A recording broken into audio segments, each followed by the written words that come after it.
राज्य में स्थानीय स्वराज्य संस्थाओं के चुनाव प्रचार 13 जनवरी की शाम में समाप्त हुए।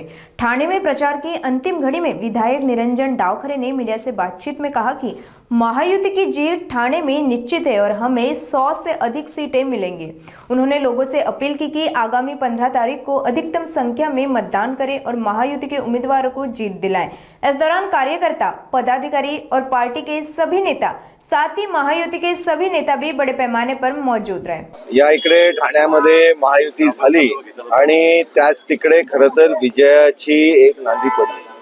विजयाची सुरुवात खरं तर त्या महायुतीच्या चर्चेमधनं ज्यावेळेस शेवटी महायुती झाली, महायुती घोषित झाली, त्यावेळेसच खरं तर विजय हा निश्चित झाला। आणि 1 नंबर प्रभागापासून ते 33 नंबर प्रभागापर्यंत ज्यावेळेस मी फिरतोय त्यावेळेस सगळ्याच ठिकाणी महायुतीचा जोर हा दिसून येतोय। आणि निश्चितपणे यावेळेस ठाणे महानगरपालिकेच्या या निवडणुकीमध्ये 100 पेक्षा जास्त हे महायुतीचे नगरसेवक निवडून येणार आहेत। हे खरं तर लोकांनी निश्चय केलेला आहे।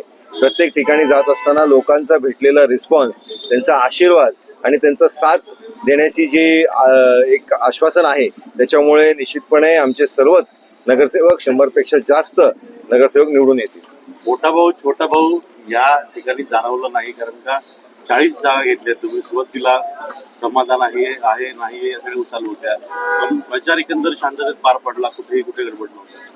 मी प्रचार करताना दोन्ही पक्षाचे, महायुतीचे सर्वच घटक पक्षाच्या प्रमुख लोकांना घेऊन प्रचार केलेला आहे आणि त्याच्यामुळे प्रत्येक ठिकाणी आमचे उमेदवार हातात हात धरून एक दुसऱ्याचा साथ देत प्रत्येक ठिकाणी चालत आहेत। आणि या महायुतीची ताकदच आहे की ज्याच्यामुळे मोठ्या लीडनी आमचे सगळेच उमेदवार हे निवडून येणार आहेत आणि मोठ्या फरकाने हा विजय आम्ही ठाणे महानगरपालिकेमध्ये निश्चित करणार आहोत। मुस्लिम बहुल भागामध्ये देखील आपण मोठ्या प्रमाणामध्ये प्रचार केलेला आहे। भाजप तिथे देखील विश्वास देखील काही बऱ्याच ठिकाणी मुस्लिम उमेदवार देखील यावेळेस भारतीय जनता पार्टीने या महानगरपालिकेच्या निवडणुकीमध्ये मुस्लिम उमेदवार जवळपास 3 मुस्लिम उमेदवार उतरवलेले आहेत आणि आम्हाला पूर्ण विश्वास आहे की मुस्लिम लोकसंख्या असलेल्या मतदारसंघामध्येही भारतीय जनता पार्टी या महानगरपालिकेच्या निवडणुकीमध्ये खातं उघडणारच। ज्या पद्धतीनं जागा वाटप होईल, रात्री उशिरपर्यंत बैठका सुरू होत्या, आपण म्हणताय की साधारणपणे 100 जास्त निवडून येतील, तर काय वाटतं की 100 येतील का त्यापुढे येतील?